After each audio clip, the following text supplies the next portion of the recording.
ऐसा था जो अगर महाभारत के युद्ध में होता तो युद्ध का परिणाम कुछ भी हो सकता था, और वहीं उसके साम्राज्य को जड़ से उखाड़ फेंकने और युधिष्ठिर को चक्रवर्ती सम्राट बनाने के लिए भगवान श्री कृष्ण ने बहुत महत्वपूर्ण योगदान दिया था। जहाँ जरासंध की मृत्यु का प्रसंग जितना भयानक है उतनी ही रोचक है उसके जन्म की कथा। तो आइए जानते हैं कैसे किया बलवान भीम ने इस क्रूर राजा जरासंध का वध। जरासंध मगध का राजा था। वो इतना शक्तिशाली और क्रूर था कि अनेक राजाओं ने उसके सामने पराजय स्वीकार कर ली, और जिस किसी ने भी उससे युद्ध किया वो भी हार गए थे। जरासंध ने उन सभी राजाओं को बंदी बनाकर जेल में डाल दिया था। ये माना जाता है कि जरासंध एक बहुत बड़ा शिव भक्त था और वो 101 राजाओं की बलि देकर महादेव से चक्रवर्ती राजा बनने का वरदान चाहता था। उसी काल में विष्णु अवतार श्री कृष्ण ने अपनी चालाकी से भीम द्वारा जरासंध का वध करवाकर उसके कोलाहल का अंत किया। जरासंध कृष्ण के मामा कंस का ससुर था।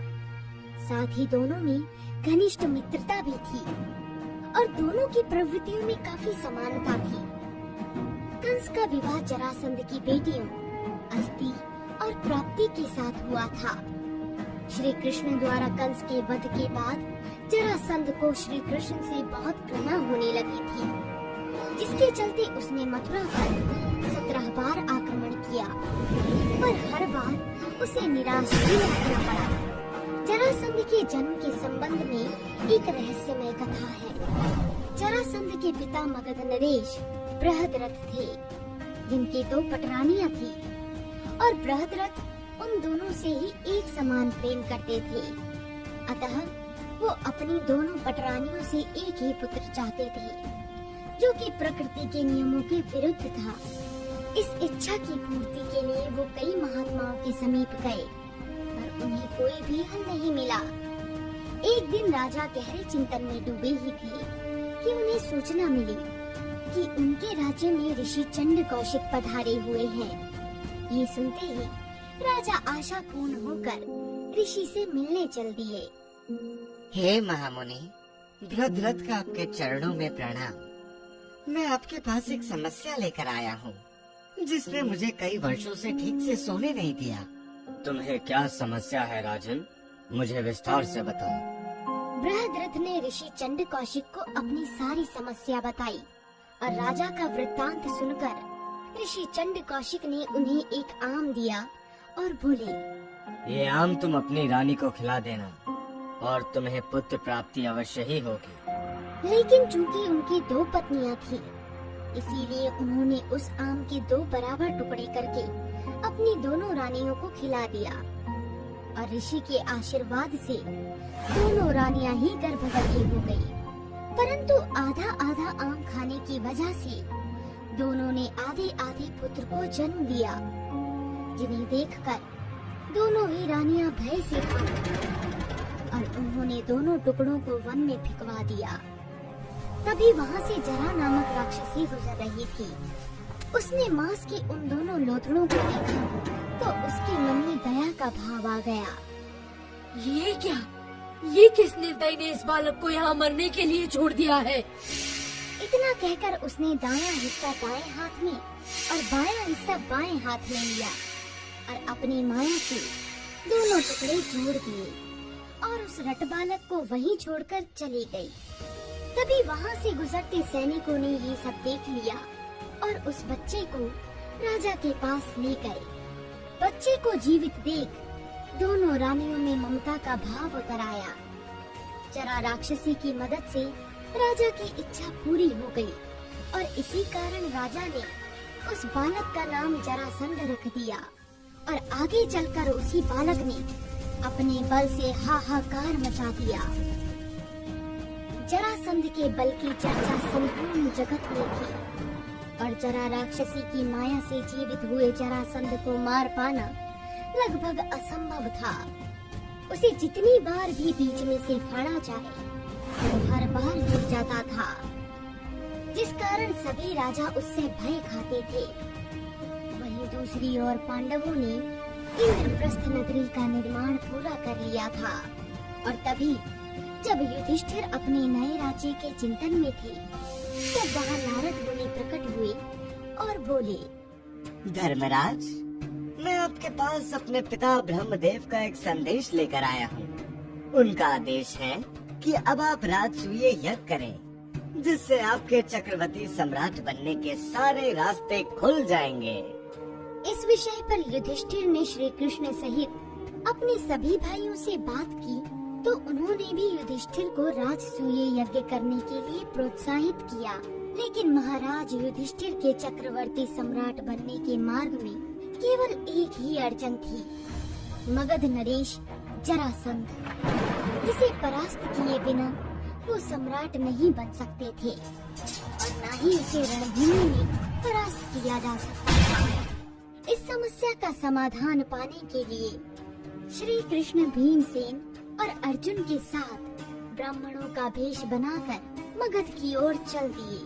वहां पहुंचकर जरासंध ने उन्हें ब्राह्मण समझकर उनका स्वागत किया। हे मुनियों, आपके मेरे राज्य में पधारने से यहाँ की भूमि पवित्र हो गई। आप मुझसे कुछ भी मांग लीजिए, मैं आपकी इच्छा पूरी करने का आपको वचन देता हूँ। महाराज, मेरे दोनों मित्रों का मौन व्रत है जो अर्धरात्रि में समाप्त होगा। आपको इस बात का उत्तर अर्धरात्रि में ही मिलेगा। ठीक है मुनिदेव, आप ब्राह्मण कक्ष में विश्राम कीजिए, मैं आपको अर्धरात्रि में ही मिलता हूँ। अर्धरात्रि में जरासंध जब वहां पहुंचा, तब उनका मजबूत शरीर देख उसे उन पर संदेह हुआ और जरासंध ने उनसे उनका परिचय पूछा। तब श्री कृष्ण अपना भेद खोलते हुए बोले, हाँ जरासंध, मैं कोई ऋषि मुनि नहीं हूँ। मैं तुम्हारे दामाद कंस का अंत करने वाला कृष्ण हूँ। कृष्ण, आखिर तू मेरे हाथ लगी गया। अब तो इस जरासंध के हाथों मृत्यु लोक में जाएगा।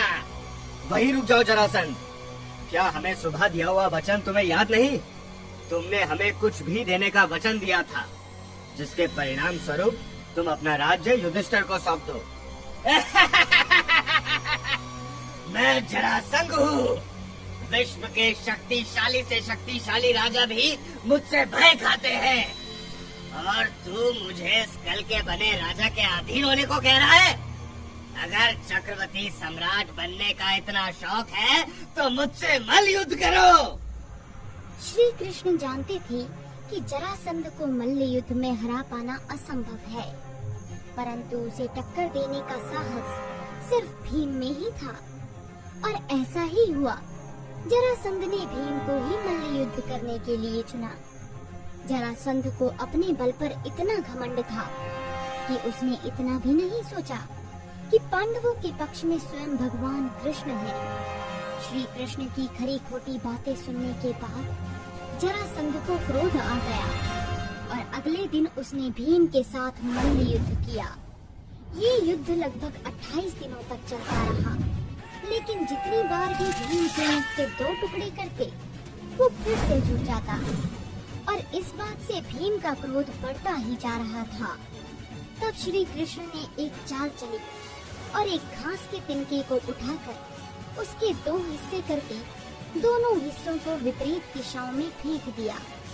इस इशारे को भीमसेन समझ गए और अपने सारे बल का प्रयोग करते हुए उसने जरासंध को फिर से 2 हिस्सों में फाड़ दिया और दोनों हिस्सों को विपरीत दिशाओं में फेंक दिया, जिससे वो वापस जुड़ नहीं पाया। और इस प्रकार श्री कृष्ण और भीमसेन ने जरासंध का वध कर बंदी गृह में बंद सभी राजाओं को मुक्त करा दिया और अंत में सभी राजाओं समेत जरासंध के पुत्र सहदेव ने पांडवों का साथ दिया, जिससे पांडवों का राज्य और भी बढ़ गया। तो मित्रों, ये थी संपूर्ण कहानी। आखिर कैसे भगवान कृष्ण ने भीम की सहायता से जरासंध का अंत किया, जो अगर महाभारत के युद्ध में होता तो युद्ध का परिणाम कुछ भी हो सकता था। आपको ये वीडियो कैसी लगी आप हमें कमेंट सेक्शन में लिखकर जरूर बताइए। और अगर आपने हमारे चैनल को अभी तक सब्सक्राइब नहीं किया है तो अभी कीजिए और बेल आइकन को दबाना मत भूलिएगा। ओम नमः शिवाय।